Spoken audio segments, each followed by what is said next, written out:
We are climbing up now into the Concorde plane. The Concorde aeroplane that is here. We are climbing up to go and see the inside. Climbing up to go and see the inside. I will take you along. We're walking up. Walking up. My husband is behind somewhere. I want to capture. Oh my God. I want to capture as much as I can. Thank you. Oh my God. Joys of being short. Yeah. That's the inside. We are in the inside of the Concorde. Oh my God. It's alright. That's the inside the Concorde plane that I just showed you. That's it. Wow. That's the inside. We're inside the Concorde. Oh my goodness. See? So we're all taking our seat. Inside Concorde. Let me sit here, sorry.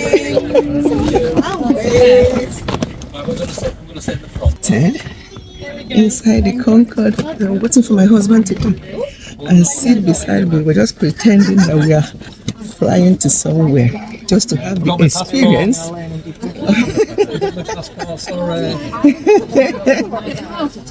We're all pretending that we're flying Concorde, so we're inside.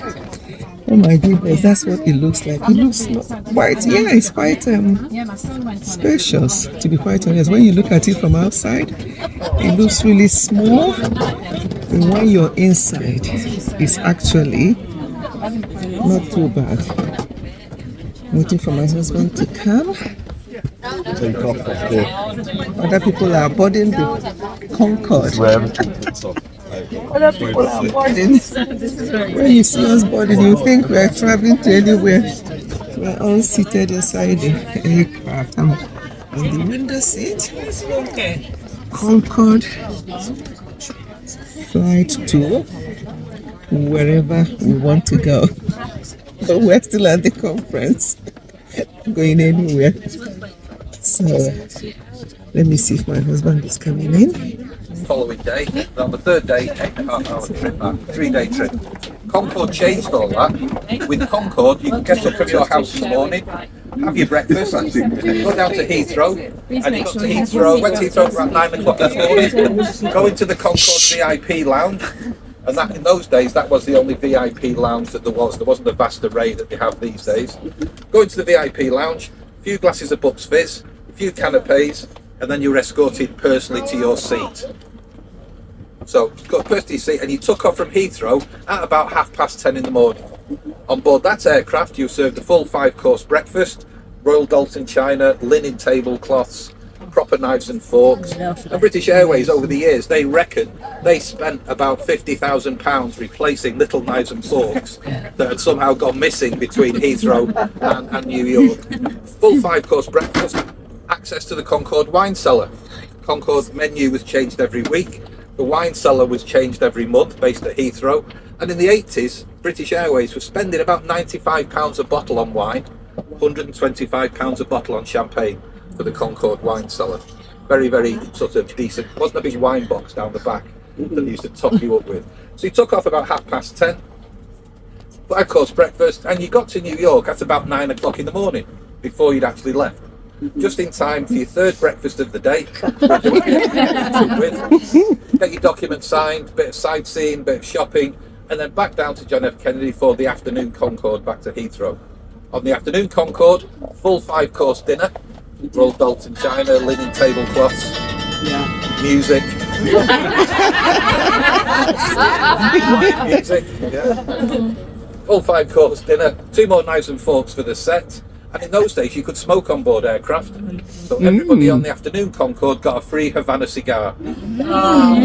Fantastic. So you have 100 businessmen, all full of fine wine, fine champagne, with a big cigar. But they had a fantastic time. It was great. Well, the thing was, you got back to Heathrow at about 8:30 in the evening. So what had been a 3-day trip became basically a long day out. It revolutionised doing business with America.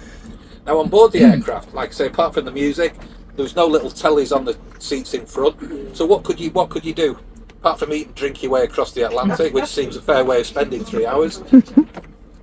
Aircraft today, they cruise between 35 and 40,000 feet. Concorde cruised at 60,000 feet. Wow. At 60,000 feet, you're above all of the world's weather systems. So on Concorde, every flight was perfectly smooth. So you weren't going to spill your champagne, get egg on your soup, anything like that. But if you looked out the window at 60,000 feet, if you looked up, you could see the blackness of space and stars. If you looked down, you can see the curvature of the Earth. Because the Earth does curve. I know some people don't go along with that. It has definitely got a curve on it. So you can see about 250,000 square miles of land out of the window. Now, Concorde at 60,000 feet. The outside temperature at 60,000 feet might be about minus 70 degrees. Very, very cold up there. Aircraft today cruise at about 500 miles an hour. Concorde cruised at 1,350 miles an hour. And at 60,000 feet, which is like 2 Mount Everest, one on top of the other, the air's very, very thin up there. And it's very, very cold, like I say, about minus 70. But because Concorde was travelling so fast, the air would rub against the fuselage of the aircraft. Alloy, and if you heat up metal, it expands. And Concorde was no different. Concorde would grow in length by about 9 inches in flight. Had some cubs on here last week, so we had to try and convert that into centimetres, because cubs don't do feet in inches anymore apparently. They expanded by about 9 inches in flight. Now you're sat here eating your 5-course breakfast, the aircraft gets 9 inches longer, your breakfast doesn't get further away as the aircraft got longer, because the cabin that you're sat in is on a roller system, so all that was built into the aircraft.